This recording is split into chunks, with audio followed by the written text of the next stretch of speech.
Shambhu border पर इस वक्त शांति है। वहीं आपको बता दें, तमाम ऐसे बॉर्डर जहां पर बंदिशें लगाई गई थी वो अब धीरे धीरे खुलने शुरू हो गए हैं।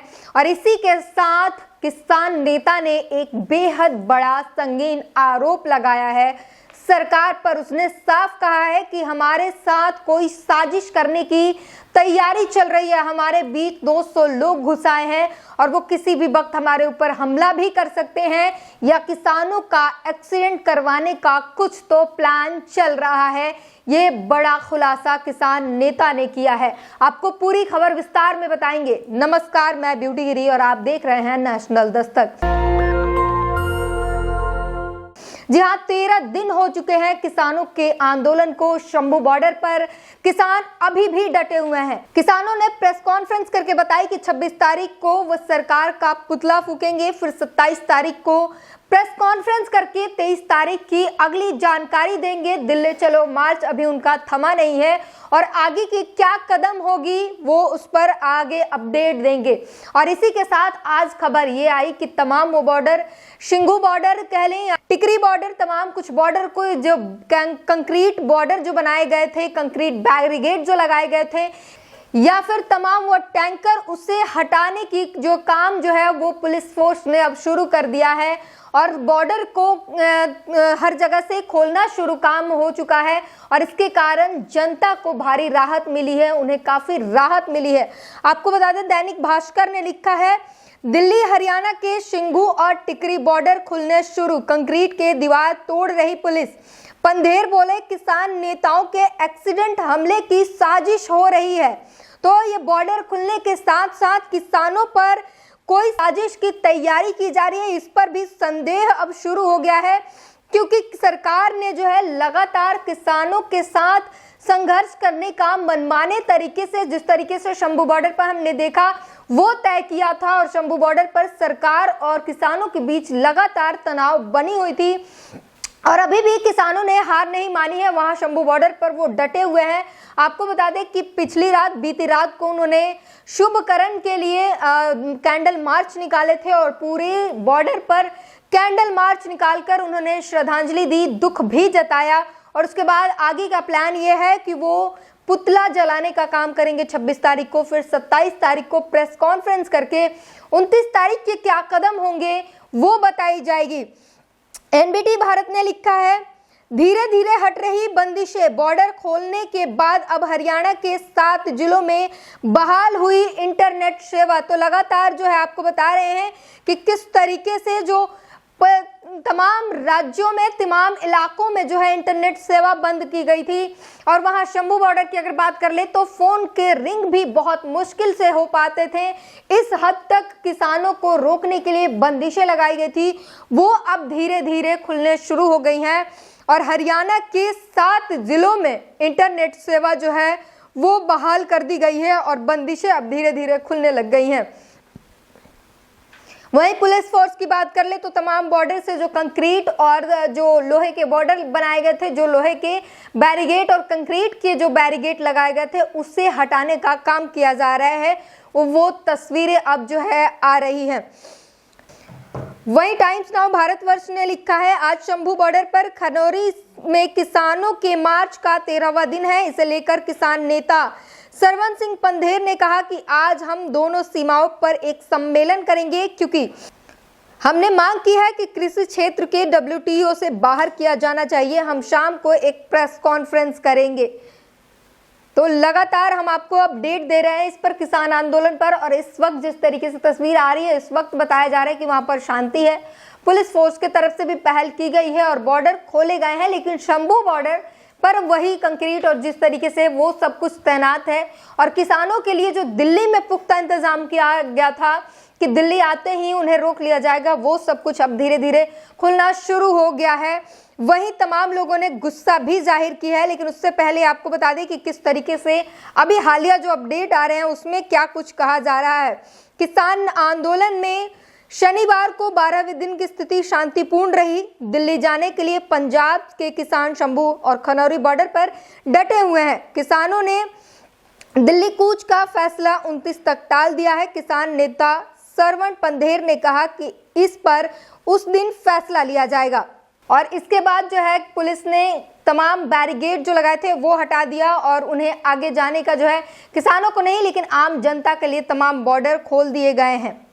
वहीं अगर आगे की आपको बात बता दें तो वहीं आंदोलन में लापता किसान प्रीतम पाल ने रोहतक पीजीआई में भर्ती होने की सूचना के बाद पंजाब के चीफ सेक्रेटरी अनुराग वर्मा ने हरियाणा के चीफ सेक्रेटरी संजीव कौशल को लेटर लिखा है, जिसमें घायल किसान को पंजाब को सौंपने के लिए कहा गया है, जिसके बाद हरियाणा सरकार ने उसे चंडीगढ़ रेफर कर दिया गया है।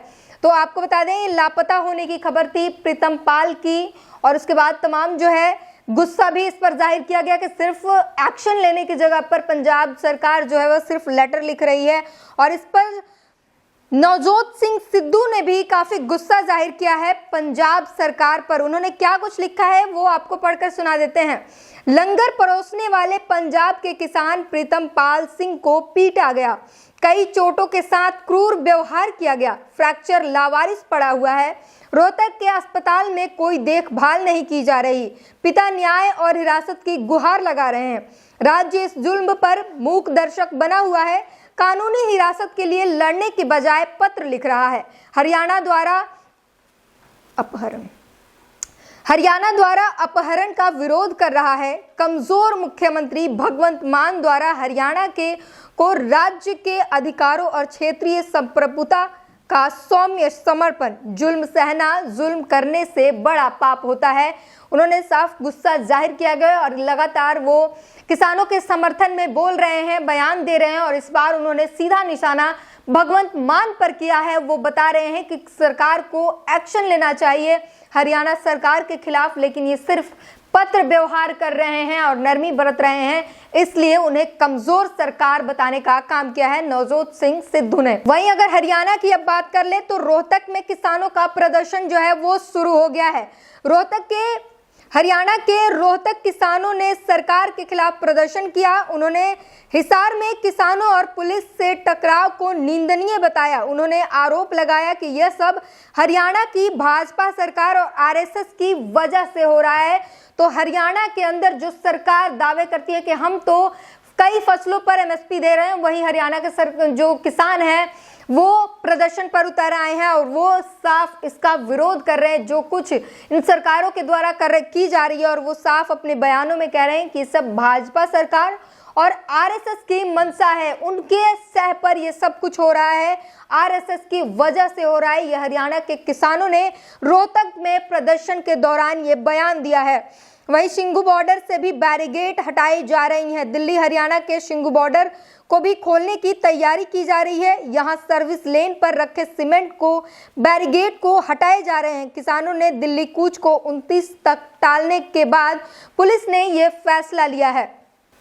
और अब बात कर लें उन बयानों का, सरवन सिंह पंधेर का, जिन्होंने बयान दिया कि वो किसानों का एक्सीडेंट करने की कहीं ना कहीं प्लानिंग चल रही है। उन्होंने कहा कि शंभू बॉर्डर पर किसान नेता पंधेर सिंह ने प्रेस कॉन्फ्रेंस किया। उस दौरान उन्होंने कहा किसान नेता जो है कह रहे हैं हरियाणा की सीआईडी के 200 से ज्यादा आदमी जो शंभू और खनौरी बॉर्डर पर आंदोलन में घुसे हुए हैं, ये लोग किसान नेताओं को टारगेट बनाने के फिराक में हैं।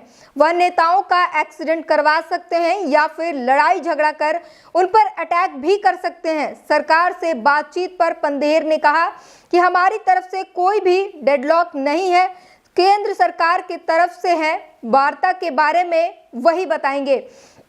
तो किसान लगातार ये बात कह रहे हैं कि उनकी तरफ से हर तरह से शांतिपूर्ण प्रदर्शन के पुख्ता इंतजाम किए जा रहे हैं। सरकार जो है वो समय बर्बाद करने की कोशिश की जा रही है। सरकार के द्वारा किसान हर संभव अपनी मांगों के साथ डटे हुए हैं और वो किसी भी तरीके से बदसलूकी करना नहीं चाहते हैं। वही डेडलॉक की बात की तो उन्होंने कहा केंद्र सरकार के द्वारा ही की गई है, किसान तो हमेशा बातचीत करने के लिए तैयार है। और इसके बाद हरियाणा के कृषि मंत्री ने भी बयान दिया है।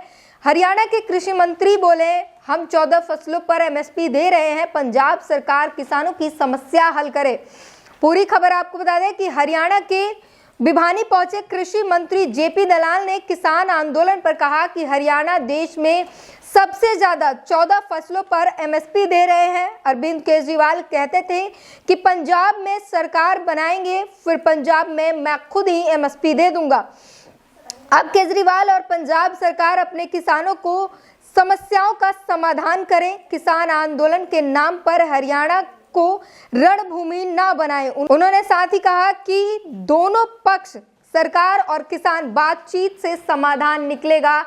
तो एक तो इसमें समझने वाली बात है, वो अपने किसानों को, यानी किसान जो है ये कहना चाह रहे हैं कि किसान सिर्फ पंजाब के हैं, तो अपने किसानों को एमएसपी देने का काम करें। वो बता रहे हैं कि हरियाणा सरकार 14 फसलों पर पहले से ही एमएसपी देती है और सीधा सीधा पंजाब सरकार पर निशाना साधने का जो है काम किया है। वहीं किसानों के साथ जो कुछ हो रहा है उसमें तमाम लोग जो हैं वो अपनी प्रतिक्रिया भी दे रहे हैं। बजरंग पुनिया ने भी लिखा है। बजरंग पुनिया ने कहा, किसानों से बर्ताव देख दिमाग सन्न पड़ा है। लिखा है हरियाणा के पहलवान बजरंग पुनिया ने सोशल मीडिया पर लिखा, 21 फरवरी को एक नौजवान किसान शहीद हो चुका है और यह दूसरा नौजवान किसान प्रीतपाल जिंदगी और मौत के बीच जूझ रहा है। पुलिस ने इसका जबड़ा, सिर और पैर तोड़ दिया है। किसानों के साथ ऐसी बर्बरता किसी भी लोकतांत्रिक देश के लिए सही नहीं है। किसानों के साथ हुए बर्ताव को देखकर दिमाग सन्न पड़ गया है। ये हरियाणा के पहलवान बजरंग पुनिया, जो लगातार इन्होंने भी जंतर मंतर पर प्रदर्शन दिया था महिला पहलवानों के समर्थन में, और ये अब किसानों के समर्थन में बोल रहे हैं कि ये जो कुछ भी हो रहा है लोकतांत्रिक देश के लिए ठीक नहीं है और जो कुछ हो रहा है उसे देखकर दिमाग सन्न हो जा रहा है। वहीं पंजाब कांग्रेस का प्रदर्शन प्रधान राजा वड़िंग बोले हैं, हरियाणा गृह मंत्री पर दर्ज हो केस।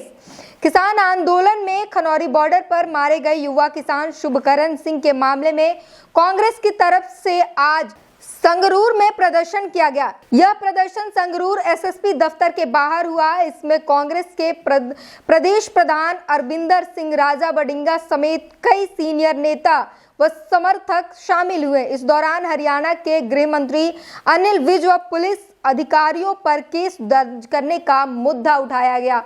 तो जिस तरीके से किसानों के साथ बर्ताव किया जा रहा है उसको लेकर हरियाणा सरकार और उनके मंत्रियों को गिरफ्तार करने की मांगे चल रही है। कांग्रेस अब खुलकर आकर सामने प्रदर्शन कर रही है। बजरंग पुनिया ने बताया कि दिमाग सन्न रह गया है और उसके बाद जो है तमाम लोग ये सब कुछ देख रहे हैं और लिख रहे हैं। वहीं नवजोत सिंह सिद्धू ने भी गुस्सा जाहिर किया है, पंजाब सरकार को कायर बताया है, कमजोर बताने का काम किया है, क्योंकि किसानों के साथ जो कुछ हो रहा है उस पर पंजाब सरकार एक्शन नहीं ले रही है।